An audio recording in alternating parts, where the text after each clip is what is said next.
We believe in equality. Competition for everyone. We will make it easy to compete, but hard to win. Because that's what every great sport should be. We want to level the playing field.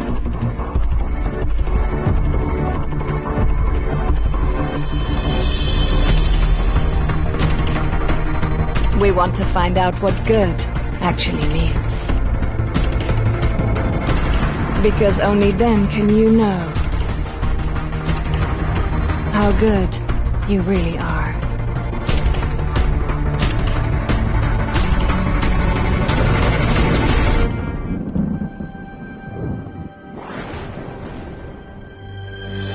We believe in gaming. We believe in gamers. Join us.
Ladies and gentlemen, welcome back to the Valencia Esports Congress, powered by Twitch. As you'll have noticed, we've changed the microphones a little around. We also have 6 seats ready to bring out the next panel. This is our final panel of the day. It's been a very long day. I hope that you've enjoyed it. I hope that you've found something useful from each of the panels. I think they've been very interesting. We've seen some very different and disparate views from all the different panelists so far. I'm hoping, however, that we finish on a really big high as well, because this fifth panel might just represent the most powerful men in video gaming tournaments right now. It gives me fantastic pleasure to introduce you to all 6 men. First of all, the General Manager and Esports and VP of R&D at IGN, effectively the man responsible for the IGN Pro League, Mr. David Ting. Thank you. And from Major League Gaming, founded in 2002 by a couple of people. We've got one half of them here right now. It's Mr. Sundacen Digiovanni.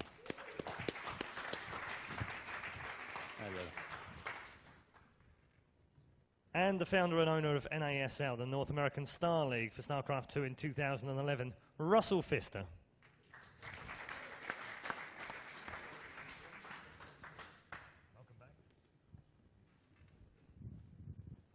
Next panel member is a Frenchman, the original founder of the Electronic Sports World Cup and now managing director and co-founder of Ohlen, Mr. Matthieu Dallon.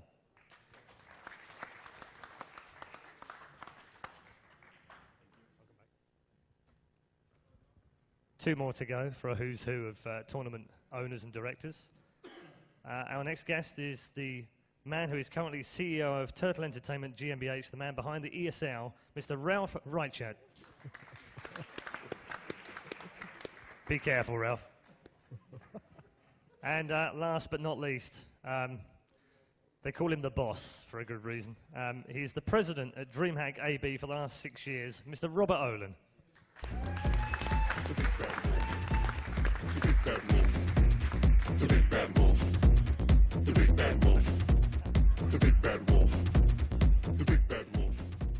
Let's hope he's not the big bad wolf today. He had to come on to something different. It wouldn't have been DreamHack had he not come on to a song. Sorry. Apology accepted. Okay, so the rules of this particular panel are very similar to the other panels that we've had. Each member of the panel will get 1 minute to answer in his own time, unchallenged by any of the other panelists, the question, which is this: building bridges. Can promoters and tournaments work together to grow esports as a whole, or is it a dog-eat-dog world regardless? David Ting. I think it's a dog-eat-dog world. It's very cruel.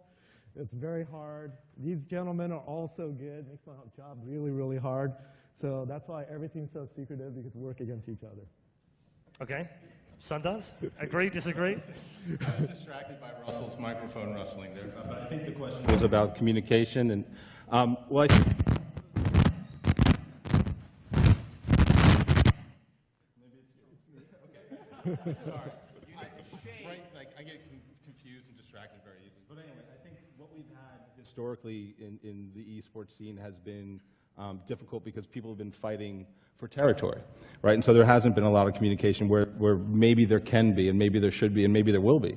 And I think this weekend, I actually want to thank our hosts, the organizers who brought us together, because this was a great first step in getting past a lot of those barriers. So I think we're well on our way to seeing a new dawn in esports in general. Okay, I think that's very impressive. I think that was one of the things that we hoped that would happen, was to get you guys together talking behind closed doors, but also coming out here and explaining your feelings and your emotions about esports to the wider public as well. So that's fantastic. Russell, do you share those sentiments?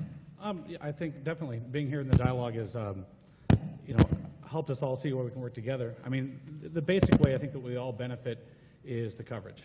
Is that, we don't have to promote each other's events, but as far as the games, the players, pushing those stories forward, we can say who won what event and what that meant in the community, and pushing all that stuff forward. I think that's the easiest way that we're able to, if we all grow esports, we all benefit, and it's helpful for all of us. Okay, and Matthieu? Yeah, I think that we all love our job. We are all passionate people, and thank you, Robert, for the invitation. We are building bridges today. That's the first step, and I hope that this is just the beginning, of course. Okay, and Ralf? Well, a lot of this stuff is about timing, right? Most of us have been in the dark ages of esports, 2009, 2008, the financial crisis. This was a tough time for everyone who's been around at that time.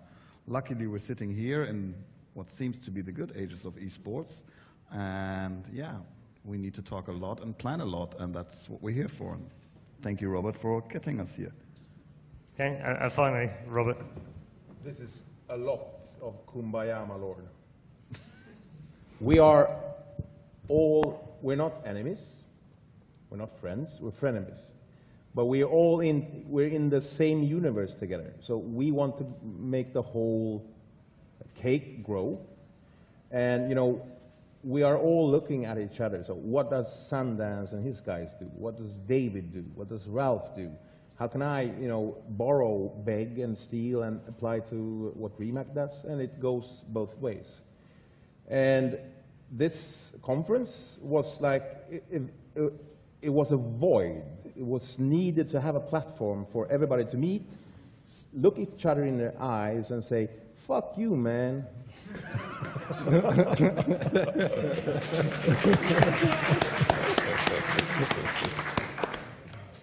And has that happened? Yeah. No. I think Poland invaded Germany. Yeah. Self-defense. Yeah.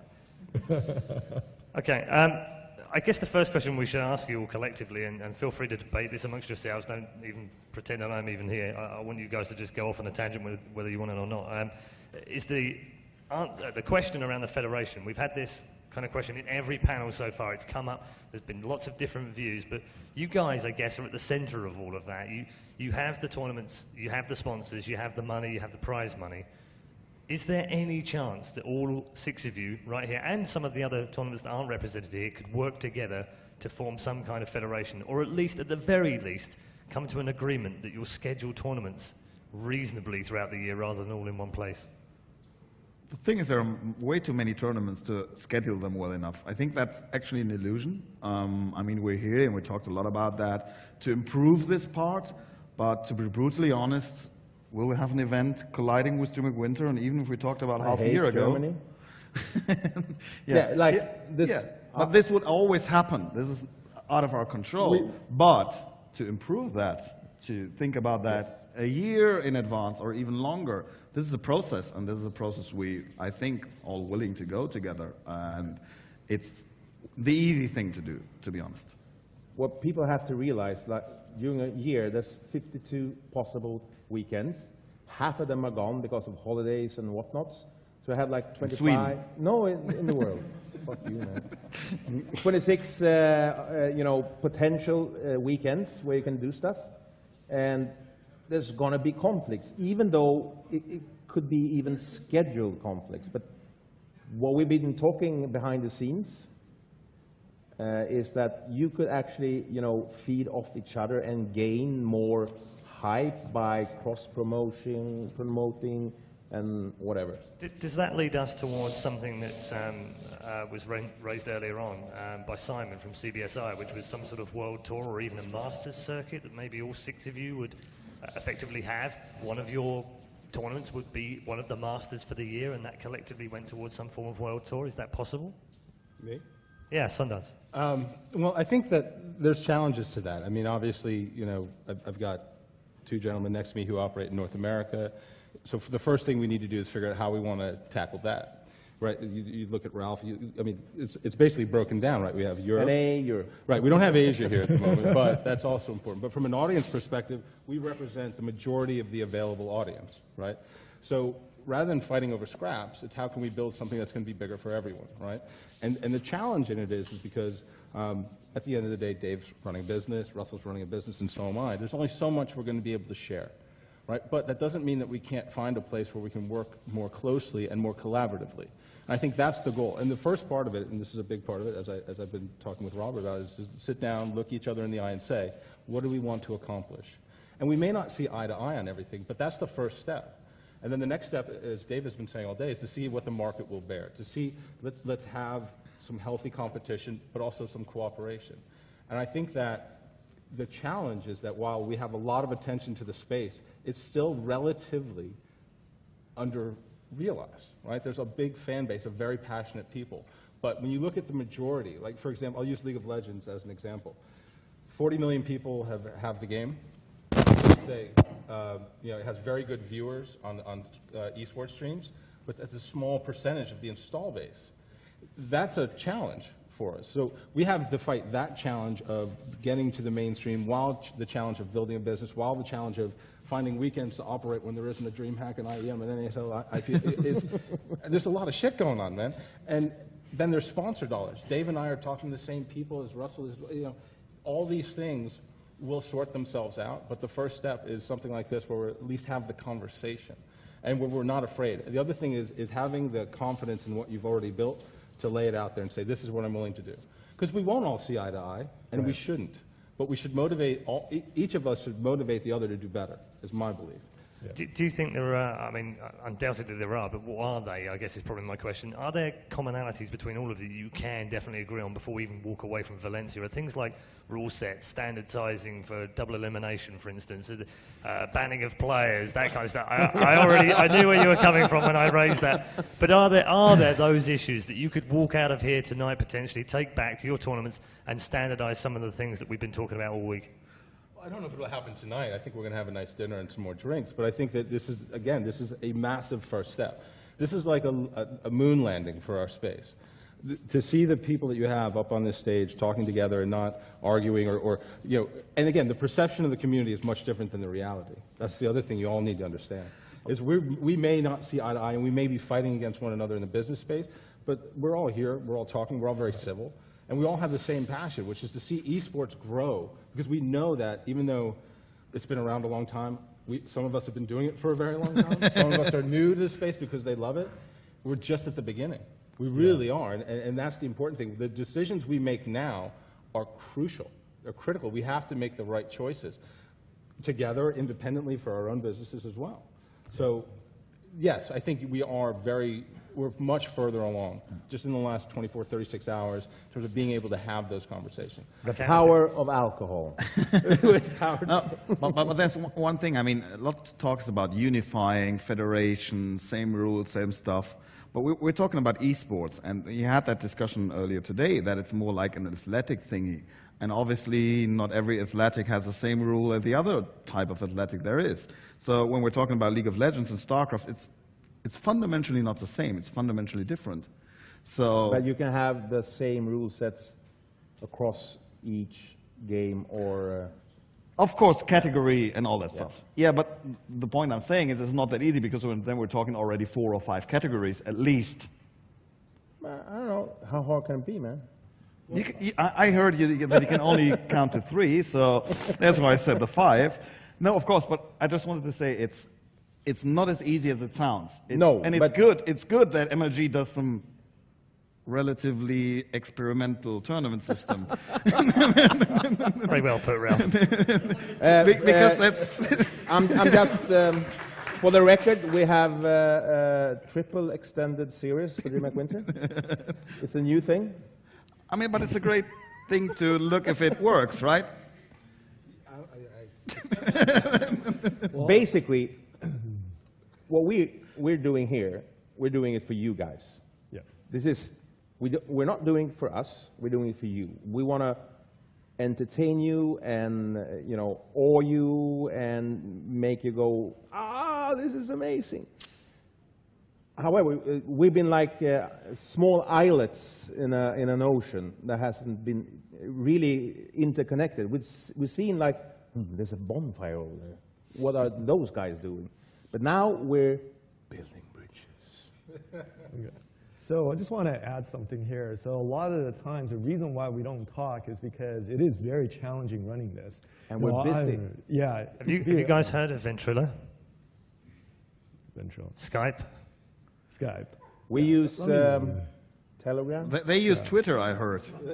Twitter's pretty good for communication too. So anyways, the invisible challenges behind the scene is that when we do esports, like when you try to get venues, it's extremely hard because you basically require long load in, you know, very quick load out, and you really want it weak. So like for example, when I talk to Moscone Center, they say, hey, there's no way we rent it to you unless you're existing, well-known, established conference.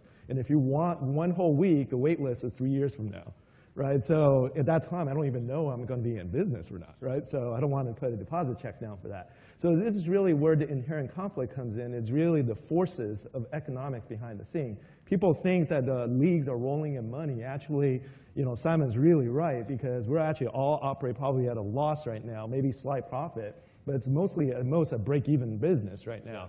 And then what will happen is a challenge behind the scene too is that, you know, how do we get sponsor lock-in? When the sponsor talks to you, they want their advertising campaign to run on a specific day or specific day range. If you don't hit that, it basically disappears. So there's really no collusion behind the scene, or like, you know, I want to overstep MLG, you know, trying to basically step on the same day, because if I do that, I'm stupid, because, you know, it basically will cut both of our views, and then we basically will lose, you know, the money behind the scene. So it's really like, right now, as I said in the first panel, you know, it's really an infant business that really trying to figure itself out. And I'm really just, you know, have the pleasure of building bridges, but the bridges is really behind the scenes also is the challenges, you know, like sharing our experience. I think we could learn a lot from each other in overcoming the challenges. Maybe we could actually have a coalition with the right buying power to basically, you know, force some of the event venue to be, you know, submitting to our will.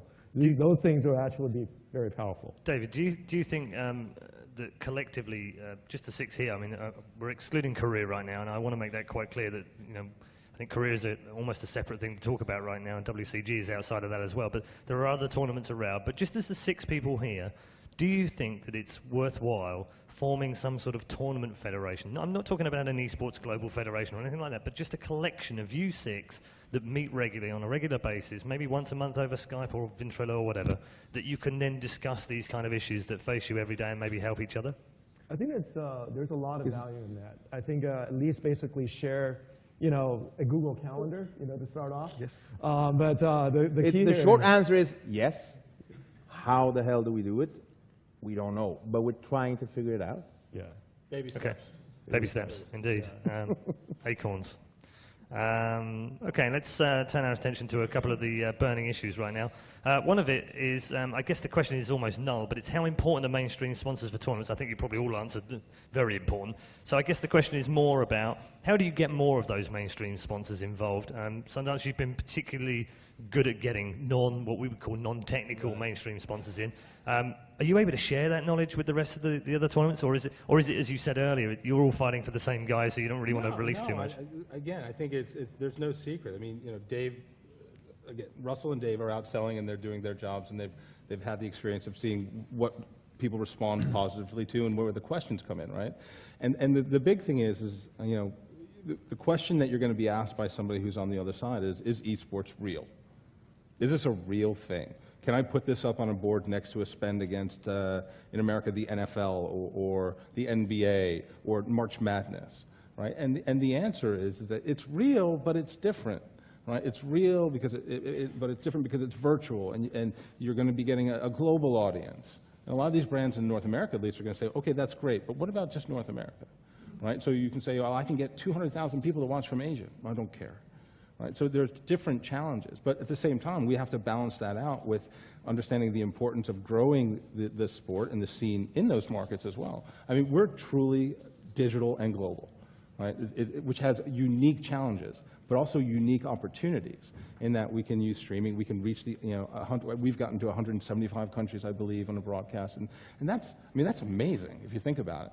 Yeah, this 175th country maybe had 5 people watching, but still, that's a long list of countries that are tuning in and experiencing your content. So for a brand, a mainstream brand like a Dr. Pepper or a Doritos or an AT&T, it's, you know, how does this return on investment measure up, right? And so that's up to us all to come up with programs which are authentic and true and which the audience will respond to. If we come out and we say, hey, you know, buy this thing, it's great, it's great, it's great. Is that going to work? Probably not. But if we find a way to take that investment and activate with events and activate with experiences for the users and content for the users that they're going to respond to, you're going to do better. And the other thing is, and this is, I'm sure, a challenge for Dave and Russell, is you need a track record. You need to be able to point to something and say, we've done this over time. And that's, you know, these guys are coming in, and look, we compete, but again, I respect the hell out of both of them. They're trying to go after brands that need to know that they're going to get their investment back, right? Well, how many of these have you done? What can you show me? What's your historical on it? You know, some of us have been doing this for quite a while. I think there's two. Everything you said is exactly right. There's two things to add. It's a demographic issue as well, because companies they tend to do what they ever did in advertising, and gaming overall is still a brand new thing. I mean, every other sports had 50, 40, 60 years to build themselves up, and we're just like at max 12 years old. So getting in the mindset of a company that they're in their strategic planning of a global consumer good company, we have to do something in gaming is a long, long way. And we, for example, our ESL experience that with Red Bull right now, we're talking to 2 years, and they're going there step by step by step. But it's still a long way off till they have that fixed in their marketing spending. And yeah, that's what we said earlier. We're still at the very beginning of that esports phenomena. And on the other side, we obviously need to grow the return on investment for the sponsors. The more of you guys tuning in, the better is it for the brands, and in the end of the day for us, and then for the players and for everyone involved. Yeah, and another thing, hey, Sundance, it's my turn now. It's like, look at DreamHack. We're a small kid on the block. We're from Sweden. We have a population of 9 million. When we stream, our #1 country is the US. So we should actually move the whole thing to the United States. You know, it is truly global. And it's really, really hard, especially if you're from Sweden. You have like all the marketing manager, they have like a Nordic budget. They don't give a fuck, I'm sorry, about North America, even though we have massive numbers. And since we're a Swedish company, we have, for us, it's kind of difficult to reach out to the American market and say to, you know, companies who wants to be visible at DreamHack, because they are still thinking old world. This is the new world. Kind of. Do you think other sports can be used to look at those sports in the way that they've... I'm thinking Formula One mainly, and I know that that's kind of a weird analogy, but bear with me. They have global sponsors because they are a global brand, and they go everywhere, all over the place. Is that not maybe a fault of esports? Do we not need to look further at bigger global brands, or is that even more difficult? The thing is, we're still in the infancy. We're still thinking about, you know, being branded with headsets and mouse pads and tech companies. And we are actually past the point of lifestyle brands, actually, but we haven't realized it ourselves, so we can't explain it to the sponsors in a way that it makes sense to them, kind of. How do you do that? How do you get those sponsors now? What is the next step? I don't know. You know, if we join forces jointly, you know, it's a synergistic effect, I think, because what we do, if it's from the outside in, you know, if you see it and it's like IPL, MLG, NASL, ESWC, ESL, and DreamHack, that's a pretty big fucking deal, pardon my French. But yeah, I mean, it's like, we could maybe join forces in how to like package sponsorship deals and have rev shares. I don't know. We're just beginning, man. That was kind of what I was driving at earlier when I was saying to David about, if you were a collection of people, you are so much more powerful collectively. Yeah. Would that enable you to have the right amount of power? And I'm not saying you would wield it, but to be able to go back to sponsors and say, I'm sorry, no, I can't do that weekend because collectively we've already got something that weekend, but I will do this weekend, and therefore you can still invest in levels of sponsorship and visibility and exposure. I don't know. You know, as Sundance said, you know, last night and this day has actually, when we're sitting down talking eye to eye, and you know, cool ideas are starting to pop up. Yeah. Okay. But I mean, there's another thing to that. I mean, due to the fact that we actually 5 years ago there wouldn't be 6 people to find in the world to sit on the stage.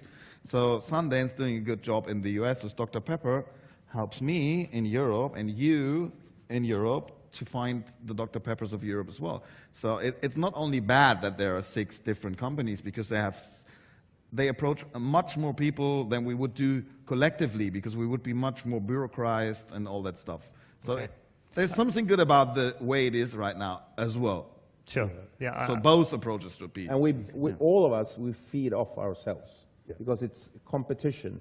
Yeah. Let's not beat around. I want to stop you there, because that is one of the next questions, but I just wanted to bring Matthieu Dallon in, because out of all of you so far, Matthieu is one of the few people that's managed to get government sponsorship, and I wondered how important it is for all of you. I mean, you've done that in the past. How difficult is it to get that kind of sponsorship? Yeah, it's quite difficult, but just to come back on the question, I think this is not really our job to find the global sponsor. I think it's more the job of a media company like CBS to come to us and to say, okay, I can build a great package with you in Europe, with you in the US, and that will be more simple, I think. Yeah, No? so I'll jump in a little bit because I'm part of IGN. It's actually a fairly special place. We have 100 people who sells IPL, and the challenge is to convince those 100 people that esports is it and actually get them to pitch it right. We have a good reach to the brands, but then the brand also are skeptical. So working with basically the internal sellers, then working with basically the external brand to basically overcome the skepticism is actually good. So I think that right now, when each of us is talking, we're actually talking to a different set of contacts. So in the main corporate office, they actually partition the budget into basically multiple buckets. We may be hitting the digital media market, which is CBS's forte. One thing that most people probably don't know is that IGN and CBS are actually competitors, and we actually fight for the same media bucket. But then the little thing that people don't know about esports is that it actually, most of the sponsorship, for me at least, actually come from the event bucket, which is actually a separate spend than from the digital media bucket. So you actually have to work with the sponsor directly. So you basically have to use the agency plus the sponsor, direct contact, and there's also a conflict between them because digital media sponsorship basically means that if you get an event sponsor on top of it, they basically want to control that, so that implementation. So there's a lot of things to figure out, but having basically multiple groups work at it and basically almost like lay out the path for future people who are trying to get that sponsorship is actually a good thing that's happening. Yeah, no, definitely. And it's also probably interesting for the public that are watching this to understand that, it's not like you can go to Intel and go, hello Intel, I'm going to run a tournament, can I have 100 grand please? It's not as simple as that. They've got departments after departments after departments, and you could be doing business with the motherboard department but actually not know anything about the marketing department, and it's actually much more complex. Would that be fair? That's very fair. Yeah. And then I think it's very complex to have a global offer and global budget because budgets are divided by territories, and divided by quarters. So it's difficult to come and to say, okay, I have a worldwide season, come and sponsorize my season. It's very difficult. Okay. So let's sorry, David. Let's go back to the government issue in terms of getting local government support and what have you, because I think you are unique in this bunch of six that's actually managed to do that. I don't know. Maybe, I don't know. Maybe, yes. Yeah. Might be we just sued the Swedish IRS. That's the only thing we did. So, is it different in North America because of the way that the North American government is set up and with state and fed and what have you, or is it realistic that you could one day start talking to states, for instance, and getting local support? Well, we take economic incentives from cities that we go to already. I mean, that's part of the package for us. When we go to a city, we negotiate marketing budget, we negotiate as much as we can, because we bring a lot of revenue. Typically, an MLG event will bring millions of dollars to a city. So when we go to Columbus, Ohio, for example, they see a dramatic lift in revenue because of the hotel rooms, the food, the booze, and various things that are purchased while our event goes on. And so we have a history of that, and we can point to it and we can say, if you want, now you have to bid on our business. So, for example, Raleigh, we did a 3-year deal with them, and each year it was escalating. And so now that's back out for bid for next year. But beyond that, government involvement in the States is just, it's not something you necessarily want. It's just, especially in the media and entertainment space. And I think that, again, it's different in North America than in Europe and Asia. Obviously, in Asia, the government's taken, in several places in Asia, the government's taken a very forward-looking role in esports because it signifies and attaches to something which is very important, which is, the removal of the label of a third world country, perhaps, or that it's a technology leader. Europe, again, it's a much different approach. But understanding that and being able to navigate that well is important globally. I mean, the main reason that we've kind of, revised our view of the world and said North America is where we're going to operate ourselves and we're going to partner elsewhere is because of that. It's because of the fact that there are people out there who do it better than I ever could, and so why would I attempt to? Build versus buy, partner, whatever you want to call it. There's no reason for me to operate outside of my comfort zone. And, again, these guys will tell you as well. Finding a venue in North America, you've got all kinds of, things you have to deal with, just as you do here or in Asia. And another thing that's really important is if you compare that side of the panel to this side, North America is one market, homogeneous. Europe is really, really fractured and splintered and, language and whatnot. So You have it easier than we have,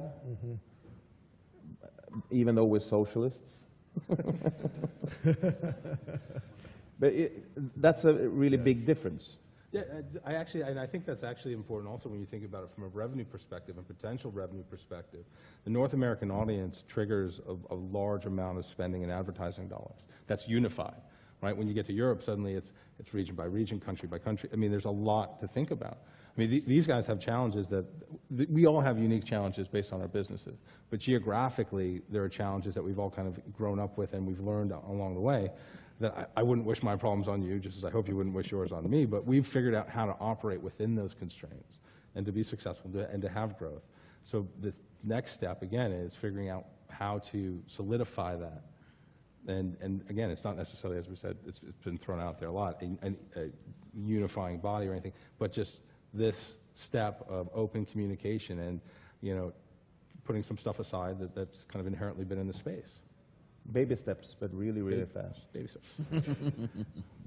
One of the community questions that we collected in was, how do little leagues, mostly online leagues, become big leagues with so much domination by so few? ESL is a good example of a league that started off quite small. I didn't understand the question, to be honest. How do little leagues become big leagues? Well, with the fact that we've now got so much domination. Probably the same way that small clans got big clans, right? I mean, it has, we touched that earlier. You have to build up a track record. You first do small events, then you do good, you attract viewership, you attract partners, sponsors, interest, public relations, all this stuff, and then you try to grow that. And it's a thin line between going too big and, you know, getting the right steps and the right timing up there. But in the end of the day, it's a lot of hard work and a big understanding of esports and a big understanding of the viewership and the players. And it's a very complex space, and that's why I think everyone which is on this panel is actually a gamer. I mean, it's interesting to see that there's no business guy, no whatever who comes from IBM or what else. It's all true gamers. And esports is very, very, very, very difficult to understand. It's a very hard business to build up, and we did a lot of mistakes in the past and still do every day a lot of mistakes, and learning from that and trying to please the partners, the players, the viewers, the viewership. This is what we do all day, basically. And when we don't do it, we talk to each other and try to improve this. Okay, Robert, you've had phenomenal growth over the last couple of years, particularly with DreamHack. It was always known as a bring your own computer big LAN, but it's never been really thought of as a tournament until the last few years. That must have been a difficult transition to move from one to the other. Thing is, you know, it's kind of unfair to compare DreamHack with anybody else here, because we're like that burning man of esports and gaming when it comes to the big festivals, and esports is just a slice of it. What we've done with the esports slice is improve it and evolve it and take it on the road.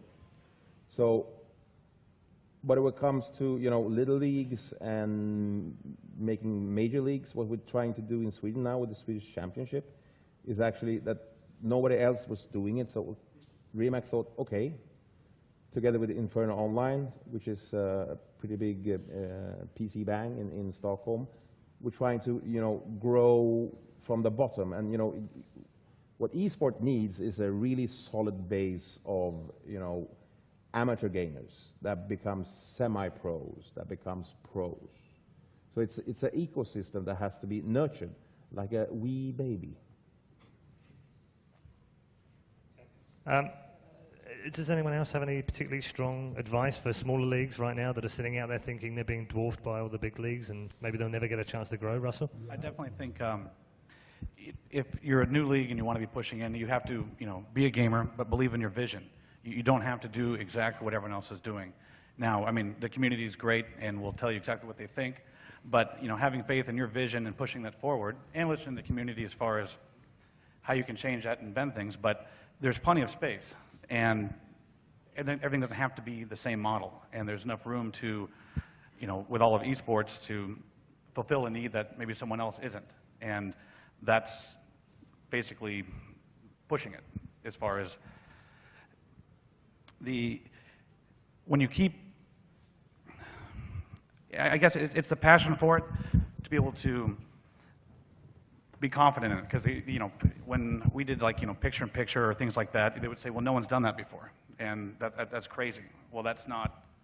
It maybe wasn't the right move or not, but it's because someone couldn't do it before doesn't mean it was wrong, and you have to be able to understand the difference between what you're confident will grow and versus, you know, what's constructive feedback that you should probably change. Okay, David, do you have a thought on that? Yeah, I think that it has to be a project of passion. I think that if people are coming through and try to make profit at this point, being a small league, I think it will be a mistake. I think you get the fulfillment from seeing an event go live, going well. I think I heard stories now that people are losing money. You know, you have to basically have the stomach to basically be able to foot the bill in case you can't make budget meet. But that, you know, and then basically grind it out for the long haul. It's really attracting the audience, making an identity for yourself so it could be differentiated for all the gentlemen at the table. And I think it actually gets more difficult as time goes on. Do you think there's a general perception of the public and the fans of eSport that you guys are all rolling it right now and that your tournaments are really raking the money? I get told every week what an asshole I am, how much money I make. Evil corporate Sundance. What is the reality then? You've got a chance to talk to the public right now. So thousands of people joined in on the stream. What is the reality for you? Are you close to closing on a day-to-day basis, or are you set for at least a year? Are you looking more longer term? How hard is it to find that money each and every day to pay your staff? Who wants to answer? Any of you? Okay, I'll go first. Mine is the easiest. Okay, so I work within a corporation, so the behind the scene, what I need to do on a basically a yearly basis is basically establish a budget. Goes up to News corporate approval. So, you know, being a smart person, I basically projected a loss, and basically you had to explain the loss down to the dollar. And we basically track our, you know, how we were running toward that budget once that budget is established on a monthly basis. If you miss, then you basically have to cut expenses and basically pare back. But if you're lucky if you're ahead. In my case, then we actually can invest more. So it's actually just like running a business with a VC backing it. Okay, and it's slightly different for you, David, but for Sundance, I mean, it's your risk. Well, I mean, we've been doing it for a long time, and we lost money in year 1, 2, 3, 4, 5, 6, 7, 8, and we've raised a lot of money. So we've put more in than we've gotten out at this point, but we're now at a point where we've turned a corner. I mean, we've figured out, but I'm a little different also. I have a persistent online website which generates a tremendous amount of traffic and direct-to-consumer revenue called Game Battles. It's a competition platform. And I have a partnership with CBSI now, which has helped me get out of the need for my sponsorship revenue to be in tens of millions of dollars. But the advantage that I have is that I've had a lot of success with non-endemic brands, bringing them into the space, right? And we did that because we focused on console first, and then we rolled over. So, you know, now I'm at a point where I actually can start looking at, okay, my business is working, so what do I want to do? What's the next step? How am I going to use this growth capital that I suddenly have available? Or am I going to just sell because now people see it as a real opportunity, right? Or raise a ton of money and try and create some crazy thing that we all do. I have options, and that's what it's about. As Dave said, this is about passion. Whether we were a small league once too. We were 20 people who were, you know, two guys who were best friends, started a company, got volunteers, and loaded in ourselves and ran a horrible tournament and realized that, you know what, this was so awful, we're going to keep doing it for the rest of our lives. That's something that you have to have in you so that you can stomach those losses, and you can sit in front of people who are saying, what are you doing with my money? Why aren't you there yet? When are you going to reach a point when you're profitable? When are you going to be a $100 million in revenue company? And so the fact of it is that if you don't have that, don't come anywhere near the space, right? The challenges are building a sustainable business. And again, we all have slightly different approaches to it. We all have slightly different partnerships behind the scenes. We all have, you know, some of us have raised money, some of us are within a larger corporation. So those doesn't mean that the problems go away. Dave doesn't have an unlimited budget. You say IGN, you say, oh, he's got rolling in it. No, he's, like, as he said, you've got this sandbox. And if you go outside of it, you're in trouble. But if you make it work, you're going to be able to use that. And that's the same for all of us to a degree. I mean, it's the flavor of the challenge, but it's the same things. Making sure that 4 events a year is the right amount, or maybe I need to do more with arenas or whatever it is. We all have to be agile and be able to react to the marketplace. Is that the same in Europe, guys? Is it very? I mean, are you guys making monster amounts of money and not telling anyone, or are you breaking even, or are you losing every year? Deutschmarks. Deutschmarks. No. Actually, we with ESL we've been there 12 years now. There's a couple of years where we made money. There's a couple of years where we lost money. These days, as I said, the dark ages of esports, 2008, 2009, 2010, are behind us. So nowadays, I think for all of us, it's pretty okay if we break even, if we make some money. And making money actually in the past always meant that we invested it next year into our product and our projects. So making money doesn't mean that I buy myself a Porsche or someone else who I like most, Sundance for. Apparently I do. So making money. It's a nice car though. You should drive it sometime. Making money with a business doesn't mean that you just spend it on random stuff. And even if you look at the bigger picture, other companies, and let's say Apple, not everyone at Apple gets infinite amount of money. This company creates infinite amount of money, but they still have to report to their shareholders, to their. There's always in life someone you report to, all the time, and that's the same for all of us here. And we're still in an early phase for esports. So if we don't lose money, we're doing okay, I think. Okay, I mean, you mentioned the dark days and the recession. Late 2008, it pretty much killed off the CGS. It probably wasn't the reason it killed it off, but it did kill off that. WSVG had gone by then. CPL then went as well. Do you think that of the dinosaurs? Survival of the fittest.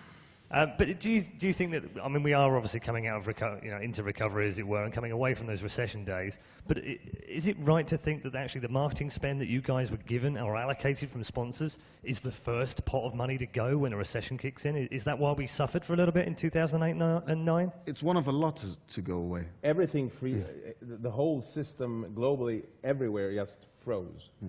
You know, and since we were, a fledgling industry, we got hurt worse, or we weren't Freddie Mac, but if spending dollars are getting taken back in, if they when companies are running out of loss.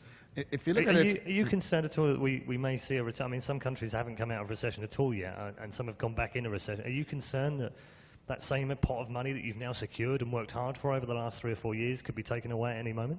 No, not anymore. Because of what we've been doing since the past 24 months, the streaming technology and the way we evolved our tournaments, it's going by itself. And nobody wants to miss like the demographics 18 to 25, because that's the holy grail for everybody. How do you communicate with them? Well, we have to be smart in having as low cost as possible, but as high revenue as possible, in order for us to grow the next phase. It's like Ralf said, DreamHack also reinvests all our profits. We're running at a profit, but we reinvest it all the time just to make bigger, better, and more beautiful stuff for the audience. Because we're doing it for ourselves to make money, but it's the gamers, the audience, that if they are satisfied and we don't have to go to the poorhouse, it's a win. Okay, just one last thought on that, sure, because I think it's actually really relevant. So there's a challenge that we all face, I think, within this scene in terms of the direct-to-consumer piece, right? Like pay-per-view, for example. Yeah, that's right. It's all right. It's on the list of questions to come up anyway. To sit here, any one of us to sit here and expect that we're going to be able to replicate sponsorship revenue year over year is silly. You can't, right? It's a volatile market. The wind may blow one way, and they may say, well, this year we're going to go with NASCAR, or spelling bees, or with some F1, right? You don't know. So advertising is obviously incredibly important, but guess what? In a recession, you know what budgets get hit first? Advertising budgets. Right? And so underneath all of this, it's my opinion, and I've seen it in the numbers that we've seen over the course of the last year, and even though I've taken a lot of shit for it, a direct-to-consumer piece is important, right? Meaning that I can say a certain percentage of my audience is going to pay for an HD upgrade or a pay-per-view or a T-shirt or whatever it may be, but some way, shape, or form is going to contribute. It's actually incredibly important because sponsorship revenue is how charming are you? How did you get in front of the right person? Were you lucky enough to get them on a good day? Right? It's literally a challenge all the time. Advertising, the market will bear what the CPMs are, what a fill rate can be accomplished at that current time. December is going to be a rough month for advertising. January is probably going to be. What are we going to do? What are we going to do? You've got to be able to balance these things out. In order for esports to actually be at the point where I think everybody here and in the audience wants it to be, you've got to have those three pillars contributing. I'm not saying equally, but all contributing. And I'll take the flak for being a guy who took an experiment, but I guarantee you, everyone here, we've all learned something from it, and I think it's going to become part of what we look at. I'm not saying everyone's going to do it, but it's got to be a piece. I mean, and if you look at any other sport, right? I mean, there's always entrance admission, there's always a piece, the actually viewership, the fans have to pay off that business, and only then can it be stable. So you're absolutely right. And again, I will... In some shape or form. Yeah, It could whatever be form. Yeah. Indirectly, but somebody has to pick up the bill. You know, if you want to watch it, you have to pay for it in some way, somehow. Now, it should be the last line, right? We should always be looking for sponsorship, always be looking for advertising, but it's not going to go away. And I'm just throwing that out there. It's going to be something that's going to be a part of what we all do, because it has to be. Just a final question on this particular subject, and then we'll move on. How much is oversaturation hurting all of you guys? And just in terms of the amount of tournaments there are now compared to, say, 3 years ago? Survival of the fittest. Thing is, you know, I think the conception of oversaturation is because there was a void before, and it just exploded. So you believe it's actually just a perception? You don't believe there is oversaturation? If you look at, you know, sports, like you have multiple leagues, and you have, especially in the US, you have college leagues, you have amateur leagues, you have pro leagues, and they are sustainable. So I think it's more of a, it's the audience concept, preconcept. You don't have to follow everything, you know, minute by minute by minute by minute by minute each and every weekend, because then you're going to die by sleep deprivation. You know, you can consume what we're delivering, you know, in different shapes and forms, be it online or offline, or, you know, watching a summation VOD or something. I don't know. Yeah, I mean, Sundance, you mentioned earlier on about the three of you are almost chasing the same kind of sponsorship, and that's saturation in its own right. But do you think you're almost dividing your time, or David's shaking his head? So maybe, David, do you want to take that? The surface right now. Yeah. I think the big dollars is the NFL dollars. Like, for example, like a small slice of that can pay for all of us and more, right? So the key here is that, you know, we're all fighting the same battle, convincing the same set of guys that esports is a worthwhile investment. And I think it's still really early. And I am very convinced that over the long haul, we can convince those set of people to divert some of the budget. Like, for example, like ESPN has a hot dog eating contest. Those guys are getting sponsors, right? so I figured that at least StarCraft is more interesting than eating hot dogs, at least. So you know, maybe not. But anyways, you know, that's a type of battles that I believe that over the next, I would say, 2 to 5 years, that we should be able to overcome, and you'll see that we'll be able to invest more back to the community as well as the players. One of the community questions we got, which I think is very relevant at this point, so I'll bring it in now, is did the death, or is the death of the Championship Gaming Series still putting off larger corporations from investing money? Is it still causing you issues? Yes. Yeah. Never caused us any trouble, honestly. I mean, you know, for a period of time, there was some, you know, behind the scenes, there were certain business dealings that were going on where they were attempting to take away what at the time was our franchise title, which was Halo, and doing some other things. But it really was, it was the thing that we would point to as how... Sorry, that was while they were in existence? Yeah. There was some foul, would you call it foul play going on? Pardon? Would you call it foul play going on? No, it's business, and they had $50 million of money to work with, and they were targeting us directly. I mean, we got a lot of the materials that they were sending around where we were named specifically. It wasn't the first time, it wasn't the last time, it's okay. Competition's good. I mean, it made us spend more than I would have liked to. It took away a profitable year that I could have had, because I had to spend in areas that I wouldn't have. Made me go on TV, which was, you know, early. But nobody knows about that. We do. We all talk about it, we point to it, but nobody in the outside world remembers it, which is really important to understand. Even with what we've all built together, tomorrow, if we don't execute properly, if we're not building something that's sustainable, it's a squirrel fart in the wind. It just doesn't exist to these people who control those dollars that we're going after. And that's really unfortunate, because that means there's a lot of hard work left to do, but it's also fortunate because you have people sitting up here who give a shit enough to do this every day. Look, Dave changed what he was doing professionally because he had passion for this, right? Russell started something because he thought there was room for it. Everybody up here literally gets up every day fighting a battle as opposed to taking some easy path. That's really important. The community needs to understand that. And yes, at times we will have verbal altercations via Twitter, or we will joke around and we will posture, but the fact of it is like, it's about not doing that stuff again, right? I want to beat these guys by putting out a better product, not by sending somebody an offer to undercut with cash. I want us to be in a healthy competition. And again, I hope that we have a group of people here who are going to be around for a while, but who knows? I mean, who knows what the future holds for any of us, other than hopefully more opportunity and an audience which supports that and engages with us. And yes, calls us various things at various times, but at the end of the day has the same passion, which is for this to be around. I started a company that I want to be here after I'm dead. I started a business that I hope that will survive and be something that people can point at long after I'm gone. That's my mission in life right now. That and to raise my kids. Plus one. Okay. Is that a general sentiment, all of you feel? Yeah, absolutely. Yeah. I mean, I've been a gamer. I played on these tournaments from leagues. They're not there anymore, CPL and stuff. I went there, I participated, I did actually quite well. And that's the only reason why I started the ESL, because I thought this is going to be a big thing, and I want to be a part of that, and I want to help this sports. And that's the only reason. If I would want to make money, I would do a hot dog booth or Sundance. Yeah. I could get a lot more money if I basically do something else, right? So the key here or is... something in Sweden. Or taco shack on the beach. Yeah. Yeah. So going back to what Ralf said, I came from the other direction. I watch really well, so that's why I didn't play that well. So actually, I started the same thing. Those that can do. Yeah. Those that can't watch. You can't watch. Yeah.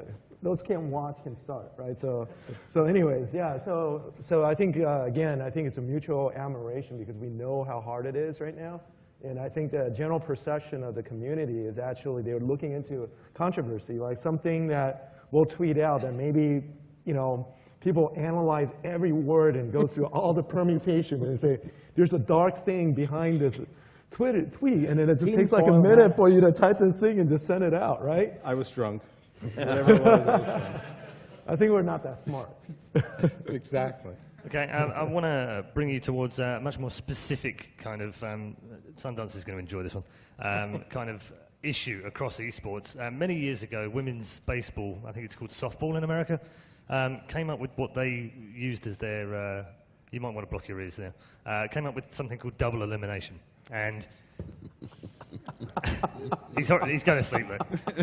He's turning away from you, Paul. Bear with me, there's a question in here eventually. So women's baseball is what we effectively use as our de facto way of sorting out our esports events.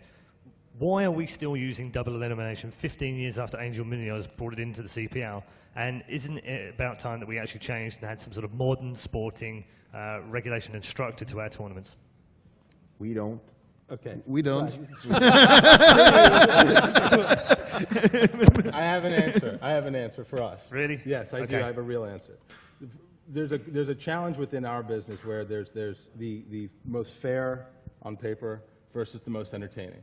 Single elimination, best of one, would be the most entertaining because there's so much volatility. And guess what? I'm actually considering that, right?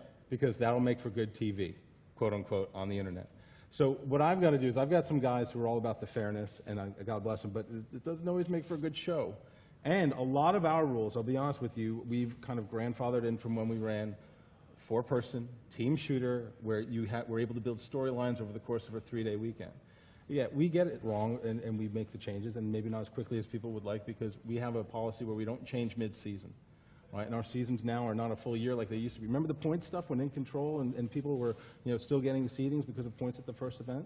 I took a lot of shit for that. I refused to change it. Same thing with this and Calderon and whatever else you want to give a shit about.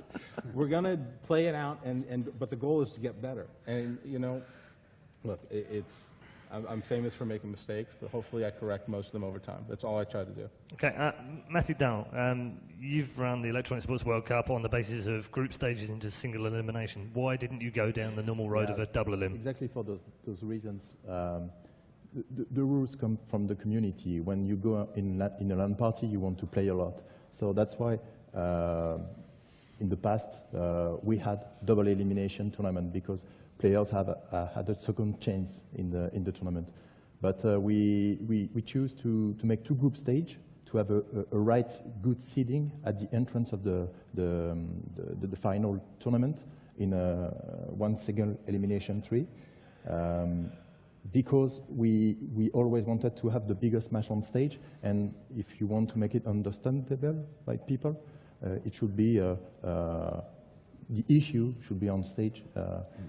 You should know who is the winner, who is the loser, right on stage. So.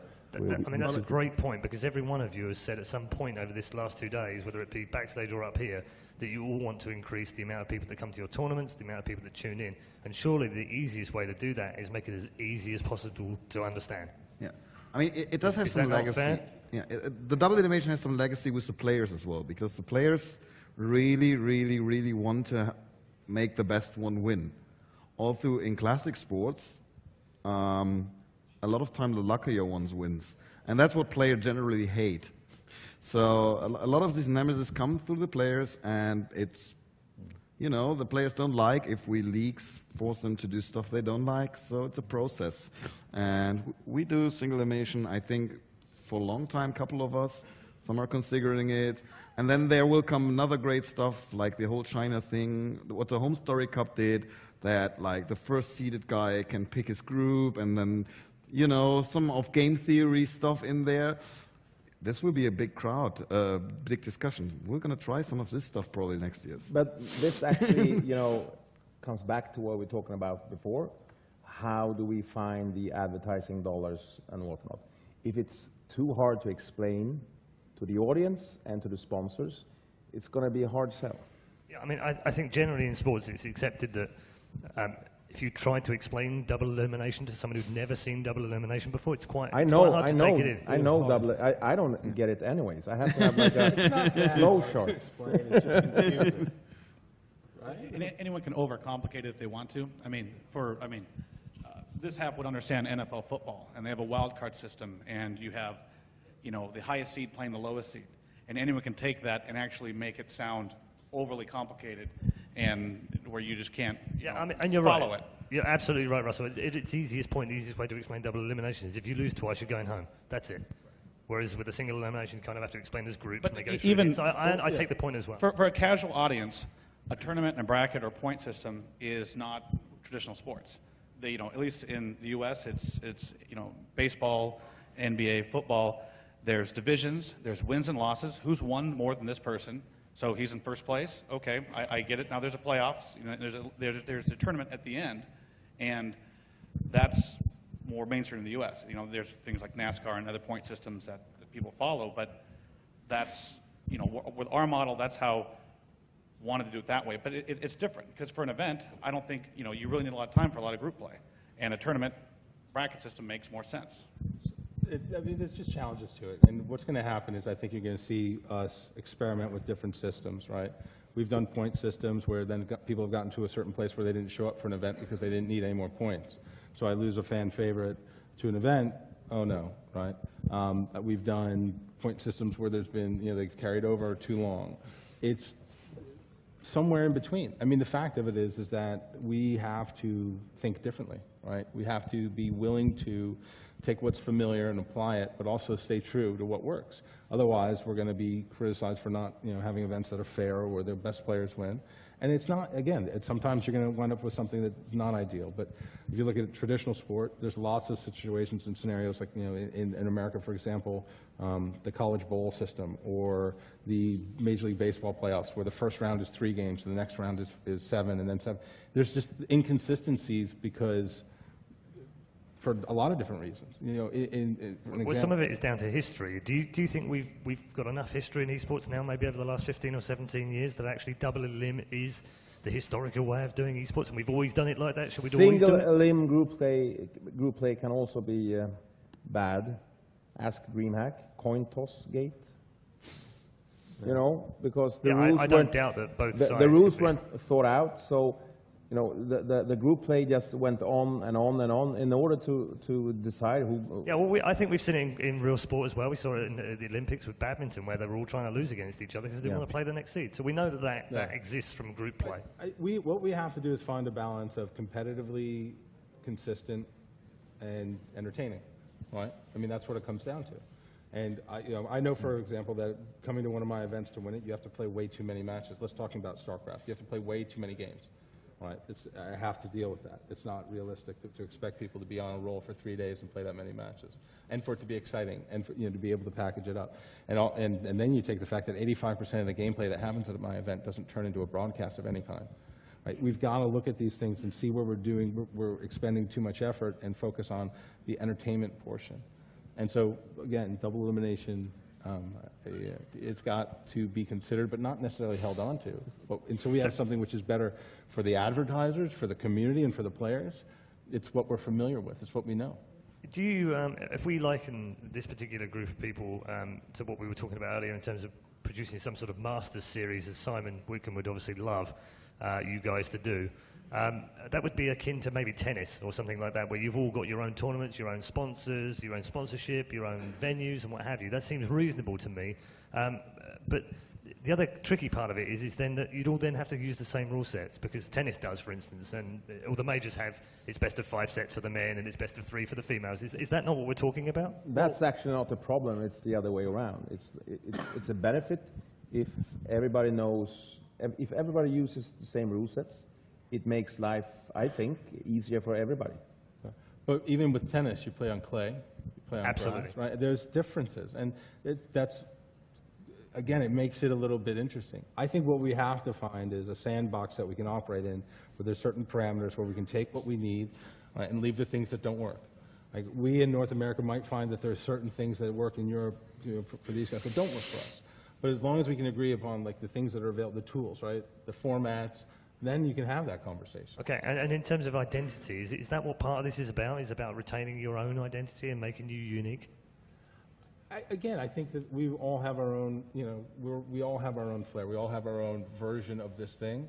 I don't think it's a question of identity. Again, I think, honestly, trust, communication, openness, all these things happen through activities like this conference. Sure, I guess what I'm driving at is, and if we had a Masters series and we had a set of Opens, for instance, and Masters and what have you, one would be the American Masters, which maybe MLG run. There would be another, maybe a Canadian Masters, which IGN might run. There'd be a Swedish Masters, which DreamHack would run. Would you lose your identity by doing it that way, or is that just something that's not even going to be considered right now? Any event we run, I mean, I don't worry about that. I think the brands, look, in a short period of time, these guys have established brands that are very well known. Their viewership, my viewership isn't very much different from theirs, right? The way that we operate is very similar and familiar to everybody. It's not a question of that, it's a question of sustainability, right? I think initially you get into that and you're very concerned about it, and I want my logo front and center everywhere. Yeah, look at that, there it is. And then you realize, well, wait a minute, if I'm focusing on that, what am I missing? The fact is that through executing well and through building scalability and sustainability, you're going to take care of those things naturally. Again, if you look at, international federations are incredibly difficult in general. I mean, they're hard to run. There's no doubt about it, let alone in a space like this where there's a limited amount of dollars available and we're all scrappy and fighting for it. And I've been here for a while. I've been doing this for a while. So these guys have unique challenges that I don't have to face every day. But I remember them. I know where they're coming from. Well, basically, we're ice cream. This is Howard Johnson. 6 different flavors. Pick the flavor you enjoy most. But it's all tasty, right? Bad analogy. Sorry. We're starting to wind down. We're down into the last 25 minutes. So for those of you out on Twitter right now, if you want to post questions, please send me a tweet or just use the hashtag #VEC. We're having a little bit of a problem with the wireless in here right now. We probably needed some Tele-Sonera down in Valencia here. We might have got a better reception, but we'll do our best to try and answer your questions and pose them to the panel. Turning our attention more to the players now. All of you have, I guess, a collective responsibility towards the players, and they are the stars of the show. They are the people that make you effectively the tournaments that you are, and they know that they need you to have the great tournaments to go to. But what sort of responsibility do you feel to do the things that Alex Garfield was talking about this morning, such as sharing revenue when you make a profit, for instance? Do you think that's reasonable to do with your players, or do you think that actually that's pie in the sky and it's down to the tournaments to bring fantastic tournaments for players to come and play in. Who needs who, I guess, is the question. Who dares go first? We put the prize pool up. I mean, that's number one for the players. I think the players are a big part, so we put a big spotlight on the players. I think that the game is only the bottom necessary component to do what we do. And do you agree that the player is the most important element of the whole of esports right now? If it's not for these professional players, we just have people playing StarCraft or League of Legends. They're just playing a game. The show becomes the intrigue of the players. I think the players in the game are both at the top of the list, right? To be honest, you see, the game has got to have the hooks and the availability and the accessibility to get an audience behind it, right? The best game in the world for competition, if only 10 people play it, it's useless to us. To be honest, yet we could not exist in a world where there weren't Hucks and Stefanos and Naniwas, without a doubt. But those guys are going to come through our system, and we're going to be left with games, and maybe different games over the lifetime of our businesses. The games are going to be what we're using, right? That's our field of play. So we need stars, we need to make stars, we need to solidify that, we need to help support them, we need to have means where they have opportunity for success. But we also need to recognize and be very open and aware of the fact that without a platform for them to compete on, we're screwed. Sure. Yeah, but to answer your question... Going back to, sorry, Rob, I'll come back to going back to the original question, do you think that it's fair that if you make a profit, the players should profit outside of prize money right now? Well, I think that right now you'll see players are having opportunity because of what we do, right? These guys are, if they don't have our platforms to play on, who's going to tune in to watch them on Twitch? Who's going to put their logo on their shirt? Again, I'm not saying that's enough. I want to do more, but again, we have to have an economic situation that works in every direction, right? It's where we're at right now. Right. I mean, right now that's and again, and is it more? Sorry, is it more about not just prize money? It's about looking after the players. It's about paying for their travel, for instance, making sure they've got a reasonable hotel, making sure they've got somewhere safe to go back to at night. Is it that kind of thing as well? Well, I did that. I added that into what we did, and I got yelled at for it. I paid for flights and hotels and food, and I got yelled at. How dare you? How dare I, right? I tried. Yeah, okay, I mean, fine. it's a union discussion, right? Well, I guess the question really is, if you've got $100,000 to give away, and you know that's the pot of money you've got, do you give $100,000 as prize money, or do you put $50,000 as prize money and spend the other $50,000 on the players and treat them well? Well, I think it depends. I mean, I've found over time that, and this is crazy, but prize money does not move the needle as much as you'd think in terms of attendance or viewership. It really doesn't. It's something that we've over 10 years of doing this, we've seen. Because we got into a spending arms race with CGS at one point in time where we spent more than we wanted to, and then when we pulled back, we were able to take a look at the numbers and realize that, wow, there are other things that impact the interests of the community. Now, that doesn't mean that prize money is not important, because that's a headline, right? And it's something that we all want to try and do well on and put a big pot out there, but the infrastructure needs to be stronger. And I agree with a lot of what Alex has to say about it and the challenges that those teams face, but there also needs to be a structure where what it is to be a team actually means something, right? Where we can count on them showing up, where we can count on them contributing to the content that we're producing, right? Where they've got to be held accountable as well. I want to, at least from my perspective, one of the kind of mission statements for the company when we started was 100 players making their living not from prize money. That was our mission statement 10 years ago. Okay. Do any of you share the same feelings or have a different feelings around players? Yeah. So for me, I think players are important, the game is important, but also making esports as a viable profession is also important. So if you look at the revenue that we have, we actually divert, the most significant portion actually goes to the staff on the IPL team. And then it goes into basically the events, the prize pool, and then, of course, our viewpoint is that if we're ever profitable, we probably will have a choice between like raising the staff salary, making the events bigger, raising the prize pool, but probably do all of the above, because if you look behind the scene, it's actually not that sexy working at esports right now, because a lot of the employees basically complains to me and say, hey, guys, we need to make more, especially we're based in San Francisco. The cost of living is pretty high. And then it's actually the reality of, like, especially as somebody who comes in initially for passion, when basically the paycheck hits, and then the bills hit at the same time and don't meet, then basically reality sets in. So, you know, I think it's a balance of all of those, and just really make sure that everybody's taken care of for the long haul so we can run a marathon together. Okay, and in terms of the European perspective, as it were, from the other side of the room, the amount of money that you guys played out, I mean, for instance, this isn't necessarily at you, Robert, but at the weekend, last weekend, Blizzard decided to pay all 32 players. Do you think that's a positive thing, or do you think it's better to stack the money at the top end and make more money for the players that are better? It's like, it's different flavors. I think what Blizzard did with WCS is a really, really good start and initiative.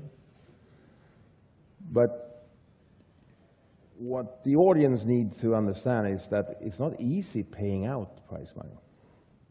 Sometimes it's more hard work trying to pay out prize money than to raise the prize money. Are you talking about the actual practicality of getting that money in and then getting it out? So, but it's because we're immature. And what was the question?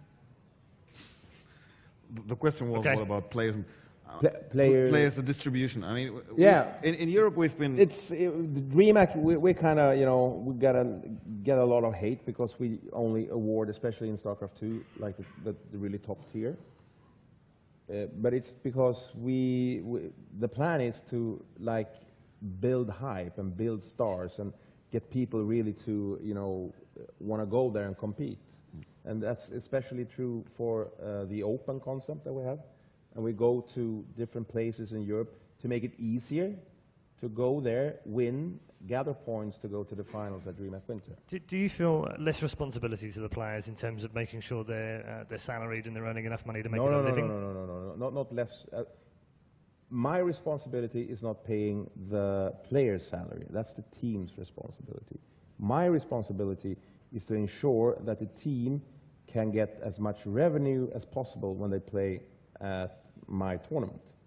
That is visibility for the sponsors, and you know, not telling them to take off their team jerseys and shit. Never happened. Do you want to really go there now, right this minute? I don't know what he's talking about. Okay. Internet rumor. Yeah, we'll move swiftly on because we are running out of time. There are a couple of very big questions I want you guys to answer. One of which is, most of you, if not all of you, actually have run either League of Legends at some point in the last 2 years or are about to or already do. Are you worried in any way by Riot's plans and their ideals for next year? Well, I mean, first of all, it's great that a publisher takes such a big interest in esports, and I think we all have benefited of that a lot. It took the industry forward.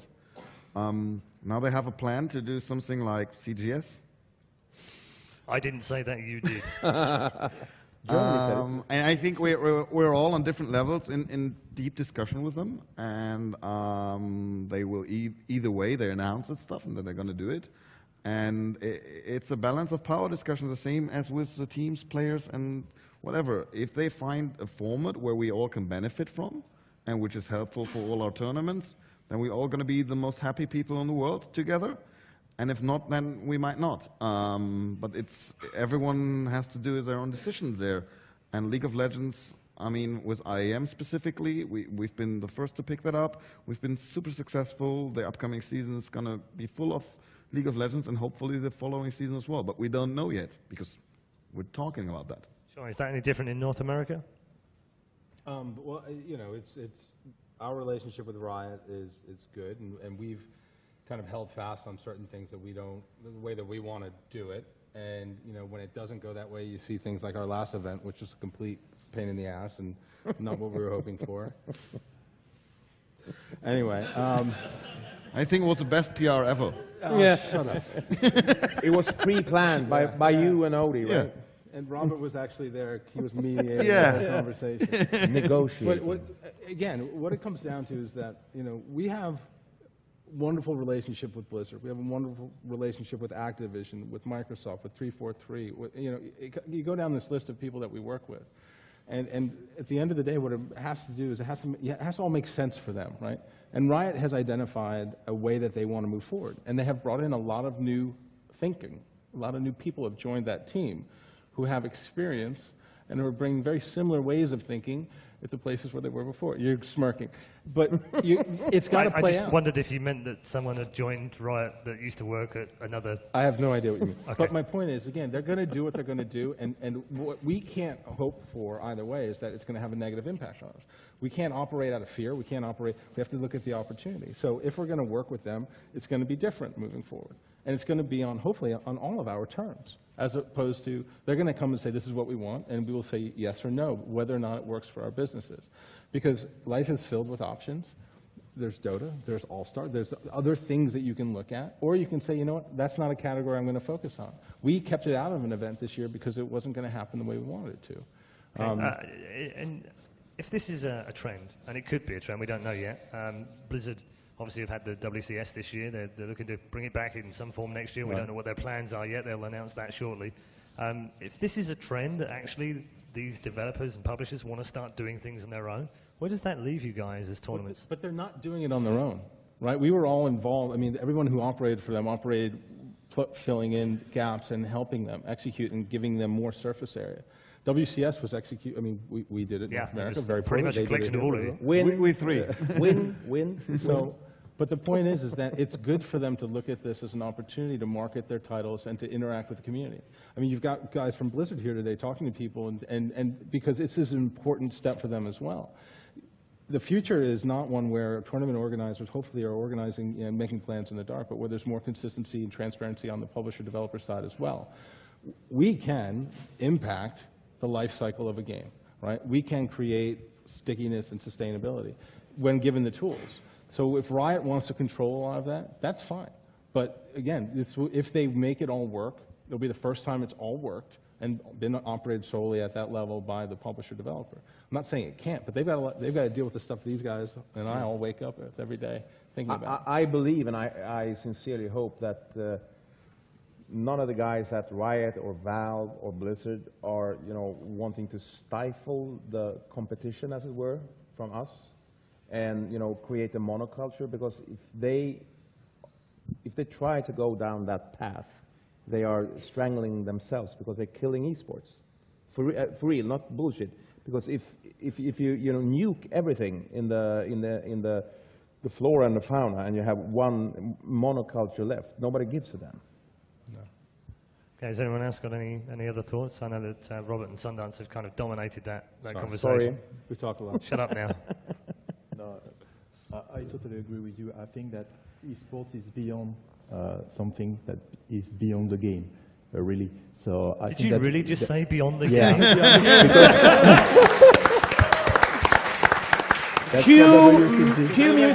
Cue music. For the love of God, I've really heard a no, and I never thought I would hear it coming out of your voice. I think that we have to pay a big respect to WCG, which is not on the table, because they did a great job for 10 years, since 10 years. So.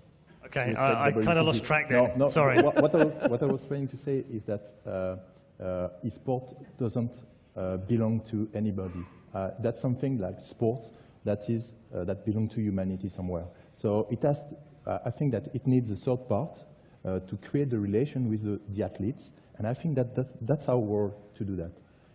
Okay. One last thing on that, sorry. Really? One? One last very short thing. The other thing is if we found ourselves in that situation, I'm pretty sure we could make a game, right? With the free-to-play model, with the fact that there are a lot of developers and publishers looking at this space, we could make our game.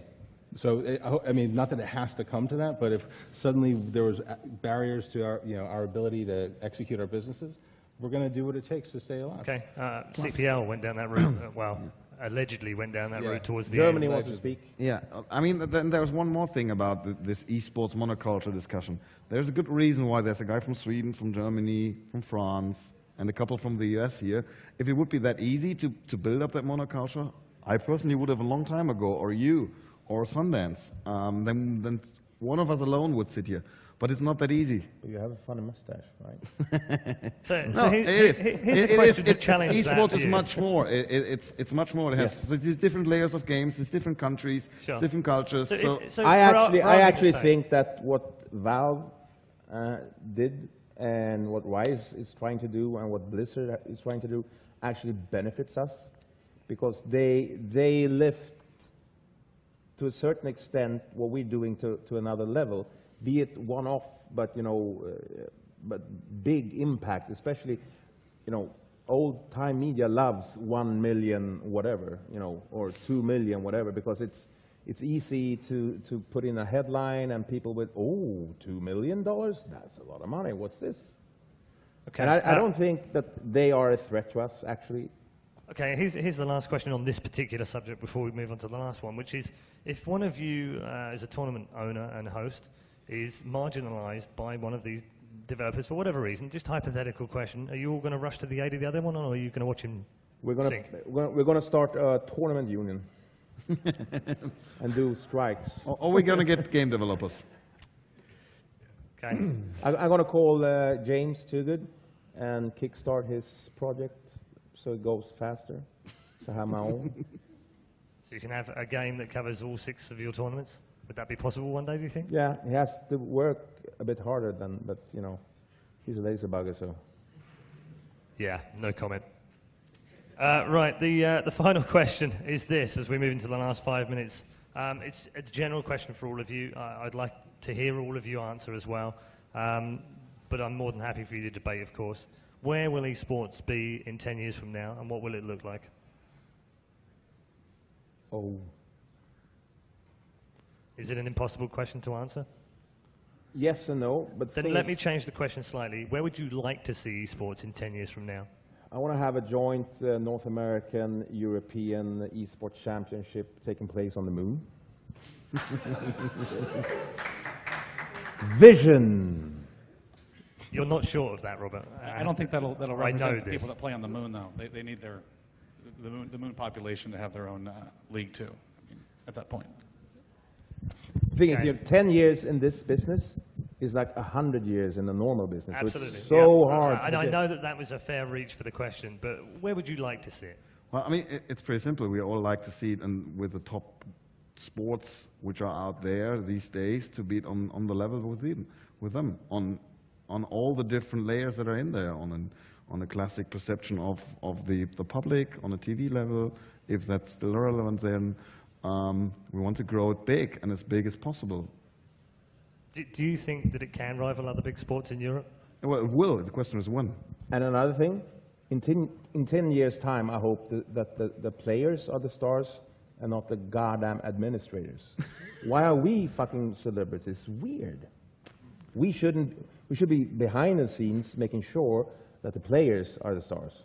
I don't disagree with you, but I think it's fantastic we've had this opportunity to bring you out together and face the public and put that on the stream, because I don't think that any of you are camera shy necessarily, but I think actually it's interesting to get your perspective. It's great to see your passion for esports as well. I think that's rarely shown. I think other people outside see you as perhaps suits sometimes, or corporate beings that just want to make money. And I think it's fantastic we're actually able to show how passionate you guys are for esports. So, ladies and gentlemen, the final panel. Yeah.